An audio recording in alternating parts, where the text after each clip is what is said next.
अस्सलाम वालेकुम, आप देख रहे हैं 5 न्यूज़ और मैं हूं शहजादी कमल। यहाँ वक्त हुआ है न्यूज़ हेडलाइंस का।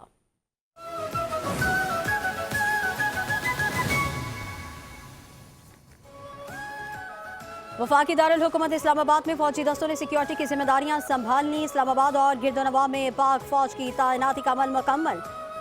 पाक फौज ने डी चौक का कंट्रोल संभाल लिया। अहम मकामात पर फौजी दस्ते तैनात। अमन अमान की सूरत हाल बरकरार रखने के लिए फौज का वफाकी दारुल हुकूमत में गश्त। इस्लामाबाद में शंघाई ताउन तंजीम के सरबराही इजलास के लिए फौज की तैनाती आर्टिकल 245 के तहत की गई।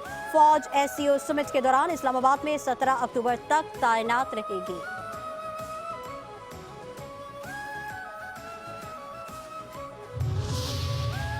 इस्लामाबाद में डी चौक पर एहतजाज रोकने के लिए दिन भर पुलिस और PTI के कारकुनों के दरमियान झड़पें। पुलिस की शेलिंग, मुजाहिरीन के पथराव से मुतादिद अहलकार जख्मी। पुलिस की पकड़ धक्कड़ का सिलसिला भी जारी। बानी PTI की बहनें अलीमा खान, अस्मा खान, उस्मा खान, नौरीन खान समेत 30 से जायद कारकुनान गिरफ्तार।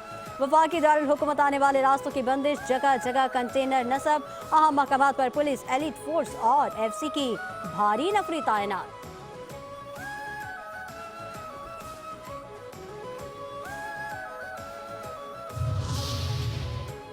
वफाकी वज़ीर दाखिला मोहसिन नकवी का वज़ारत दाखिला के कंट्रोल रूम का दौरा। इस्लामाबाद शहर के मुख्तलिफ हिस्सों की मॉनिटरिंग, CCTV कैमरों के जरिए शहर की सूरत हाल का मुशाहिदा किया।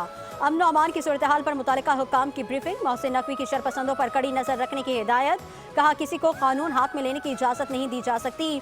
अमन अमान शहरियों के जान माल की हिफाजत के लिए अव्वलीन तरजीह।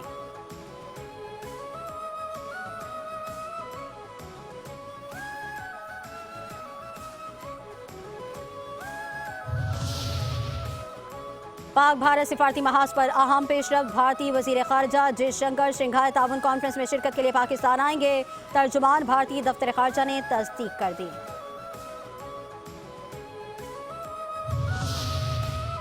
हुकूमत का गाजा की सूरत हाल पर ऑल पार्टीज कॉन्फ्रेंस बुलाने का फैसला। वज़ीर आज़म शहबाज शरीफ से बिलावल भुट्टो जरदारी, हाफिज नईम उर रहमान की मुलाकात। गाजा फ़लस्तीन की सूरत हाल पर तबादला ख्याल। ऑल पार्टीज कॉन्फ्रेंस में सदर मुमलिकत आसिफ अली जरदारी और वज़ीर आज़म शहबाज शरीफ शिरकत करेंगे।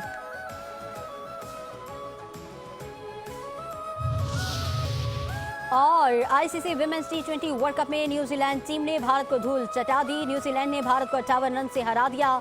कीवी टीम ने मुकर्ररा 20 ओवर्स में 4 विकेटों पर 160 रन बनाए। 161 रन हदफ के ताकुब में भारतीय विमेंस टीम 102 रन बना सकी।